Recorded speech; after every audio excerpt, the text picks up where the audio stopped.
Taiwan sa maliit na island sa East Asia.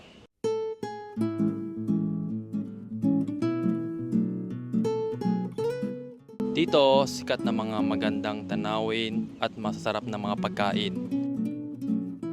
Makikita magandang temple, old street, night market,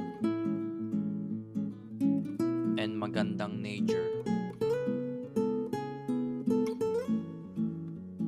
Ang Taiwan ay puno ng mga tanawin at karanasan na tiyak na magugustuhan ng mga turista. Makaka-enjoy po kayo dito sa Taiwan. Hello guys, ako po si Harold. Live in Taiwan na ako 20 years. If you need na mga private car, joiner car, or bus tour in Taiwan, meron kaming offer Tagalog tour guide dito. Or ako mag-tour sa inyo.